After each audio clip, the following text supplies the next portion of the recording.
नमस्कार मित्रांनो। तो इस वीडियो में सीखेंगे कि ईएसआई रिटर्न कैसे फाइल करते हैं, nil return as well as original return. तो ये दोनों कैसे फाइल करते हैं वो भी सिखा देता हूँ। और अगर आप एक लेबर लॉ कंसल्टेंट हो तो ये चैनल को सब्सक्राइब कीजिएगा, क्योंकि इस चैनल पर purely labour law related and taxation related video हम अपलोड करेंगे। तो लास्ट वीडियो हमने पीएफ रिलेटेड पीएफ रिटर्न कैसे फाइल करते हैं वो वीडियो अपलोड किए थे। तो अगर वो आपने नहीं देखा है तो वो भी देख लीजिएगा। और इस वीडियो हम सिखाएंगे कि ईएसआई रिटर्न कैसे फाइल करते हैं। तो आप अपने ईएसआई पोर्टल में लॉगिन कर दीजिएगा और यहाँ एम्प्लॉयर्स का डिटेल रहता है, एम्प्लॉयज़ का डिटेल रहता है और मंथली कंट्रीब्यूशन। तो हम फाइल मंथली कंट्रीब्यूशन करेंगे। उससे पहले लिस्ट ऑफ एम्प्लॉय आप डाउनलोड कर दीजिएगा। तो ये मैं ऑलरेडी डाउनलोड करके अपडेट करके रखा हूँ, तो कर रहा नहीं हूँ। समझो कि अगर आपके कंपनी में 100-200 एम्प्लॉय काम करते हैं तो एक बार ये लिस्ट डाउनलोड करके, क्योंकि ये जो फाइल आप डाउनलोड करोगे तो यहाँ ब्लैंक शीट रहेगा। तो पीएफ में आप यूएन फाइल चालू करते हो तो आपको टोटल यूएन नंबर कितने हैं वो पूरा डाउनलोड हो जाता है, पर ईएसआई में वैसा नहीं होता है। तो आप जस्ट मंथली रिटर्न में क्लिक कीजिएगा, आपको और एक विंडो ओपन होएगा ऐसा। तो यहाँ मार्च मंथ 2024 मंथली कंट्रीब्यूशन, ये सैम्पल फाइल है। अगर आप नील रिटर्न फाइल करना चाहते हो ये Excel monthly return monthly contribution download कीजिएगा और सेम अपलोड कीजिएगा, कुछ भी वर्किंग करने की ज़रूरत नहीं है। तो यहाँ हम ओरिजिनल रिटर्न अपलोड करने वाला है। तो उससे पहले वर्कआउट कैसे करते हैं वो भी दिखा देता हूँ। तो जब आप वो monthly sheet sample sheet download करोगे ना तो आपको ये कुछ भी डेटा नहीं मिलेगा। तो ये आईपी नंबर और आईपी नेम जो है आपको लिस्ट ऑफ एम्प्लॉय से मिलेगा। तो वहाँ से आप कॉपी पेस्ट करके यहाँ अपडेट कर दीजिएगा। और नंबर ऑफ़ डेज जो है आपके पे सैलरी स्टेटमेंट में मिल जाएगा। अगर आप एक कंपनी के लेबर हो तो सैलरी स्टेटमेंट पूछिएगा तो आपको उसमें मिल जाएगा।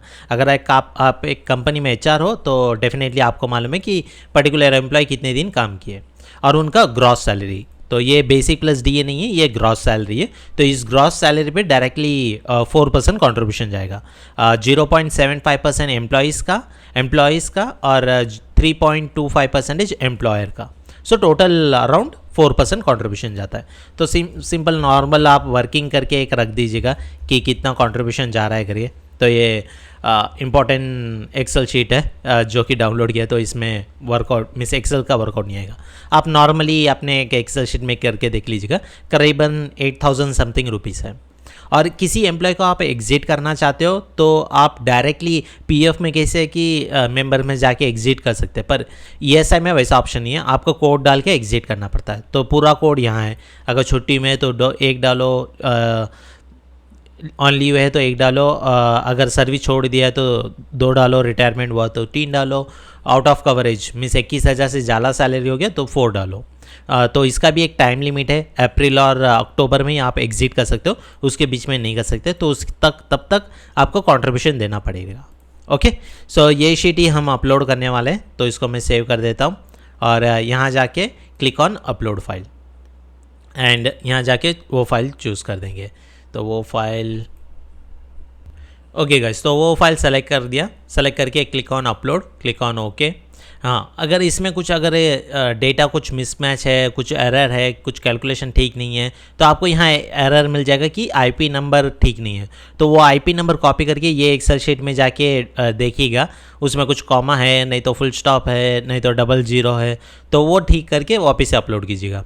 अगर समझो आपके कंपनी में 50 एम्प्लॉई है, आपके पोर्टल में 51 है पर आप अपलोड कर रहे हो 50, तो सिस्टम ऑटोमेटिकली पॉपअप आ जाएगा कि 51 एम्प्लॉय आपने मिस आउट किया, वो एम्प्लॉय को भी अपलोड कीजिएगा।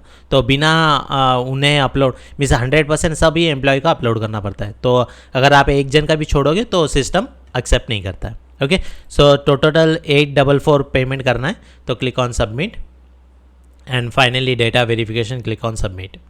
तो ये सबमिट करते ही अपना रिटर्न मंथली कंट्रीब्यूशन सक्सेसफुली हो गया है। तो अभी नेक्स्ट थिंग चालान जनरेट करना है। तो क्लिक ऑन चालान जनरेट। सो यहाँ चालान जनरेट करके क्लिक ऑन व्यू।